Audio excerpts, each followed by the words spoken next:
जय माता दी। नवरात्रि का पर्व आते ही सभी भक्तों में एक खुशी की लहर दौड़ पड़ती है। एक अजीब सी ऊर्जा शरीर में गतिवान हो जाती है। हर रोम रोम आदमी का खुशी से झूम उठता है। ये ऊर्जा, ये माँ का प्रताप ही होता है, आशीर्वाद होता है, जो कि हमेशा 9 दिन पूरे शरीर में जो लोग व्रत रहते हैं, व्रत के बाद भी बावजूद भी शरीर में ऊर्जा पर्याप्त होती है। ये ऊर्जा कहाँ से आती है? ये असीमित शक्ति माँ दुर्गा का आशीर्वाद होता है। मैं आपको अपने इस वीडियो में ले चलूँगा कि नवरात्रि का पर्व कब कब और क्यों मनाया जाता है, इसके पीछे पौराणिक कथा क्या है। नवरात्रि का पर्व वैसे तो वर्ष में 4 बार आता है। नवरात्रि का पर्व 4 महीनों में आता है। पहला माघ महीने में, दूसरा चैत्र महीने में, तीसरा आषाढ़ महीने में और चौथा अश्विनी महीने में। ये 4 नवरात्रि का पर्व आता है। लेकिन ये नवरात्रि में से 2 नवरात्रि ज़्यादा प्रसिद्ध हैं और इन 2 नवरात्रि में जो है कि 9 दिन व्रत रखा जाता है। माँ दुर्गा का अलग अलग रूपों में उनका जो है कि पूजा किया जाता है। तो मैं अभी ये भी बताऊंगा कि ये नवरात्रि का पर्व के पीछे पौराणिक कथा क्या है। मित्रों, ये नवरात्रि के पीछे जो पौराणिक कथा है वह महिषासुर और माँ दुर्गा के बीच के युद्ध का कहानी है। महिषासुर एक बहुत ही प्रतापी असुर था, राक्षस था, जिससे बहुत से देवी देवताओं का वरदान था। स्वयं भगवान भोलेनाथ का भी वरदान था। वो अपने तपस्या के बल पर सभी देवताओं से असीमित शक्तियां प्राप्त कर ली थी वरदान के तौर पर, और इतनी शक्तियां उसकी बढ़ गई थी कि स्वयं ब्रह्मा विष्णु महेश भी उसे पराजित नहीं कर सकते थे।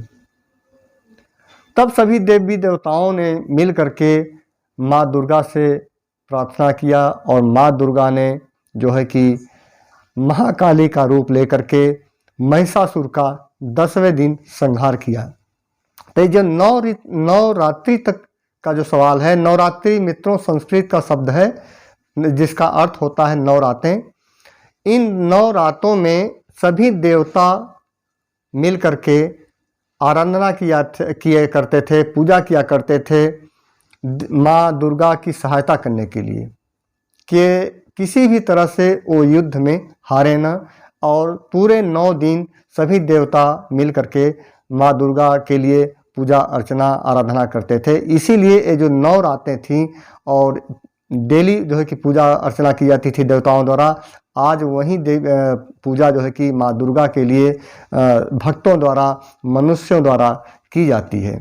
तो इसीलिए ये नवरात्रि का पर्व मनाया जाता है और 10वें दिन महिषासुर का वध हो जाता है। यही पौराणिक कथा है। वैसे वैज्ञानिक कथा भी इसके पीछे है। जो इस पौराणिक कथा को लोग नहीं मानते, आज के वैज्ञानिक लोग, उनके पीछे वैज्ञानिक कथा है कि ये जो मौसम चेंज होता है, जो ऋतुएं बदलती हैं, तो इसमें जो शरीर में विकार हो जाता है, पित्त हो जाता है, विकार हो जाता है, तमाम तरह की शरीर रोगग्रस्त हो जाती है। तो 9 दिन व्रत रखने से जो है कि वो सारी शरीर की जो बीमारियां होती हैं वो दूर हो जाती हैं। ये वैज्ञानिक लोग, जो लोग आस्तिक नहीं हैं या जो ये पौराणिक कथा को नहीं मानते हैं, वो ऐसी बातें कहते हैं कि इस तरह से नवरात्रि का व्रत जो है कि वैज्ञानिक दृष्टि से भी सही है। लेकिन जो भी हो, ये जो नवरात्रि का पर्व है, नवरात्रि का पर्व आते ही सभी भक्तों में जो खुशी की लहर दौड़ पड़ती है, जो उमंग सा छा जाता है और एक असीमित ऊर्जावान शरीर हो जाती है, वह उसके पीछे जो है कि माँ शक्तिपीठ के आशीर्वाद है।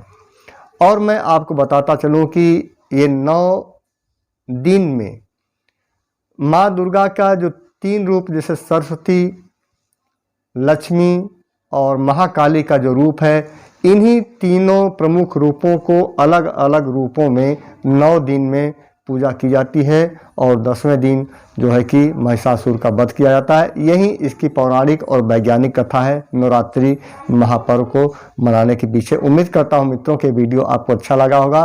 अभी और भी नवरात्रि के वीडियो मैं आपको डेली लाता रहूँगा। और चैनल को सब्सक्राइब न किए हो तो प्लीज़ इसे सब्सक्राइब कर लें और अगले नोटिफिकेशन को प्राप्त करने के लिए बेल आइकन को ज़रूर दबाएं। नमस्कार।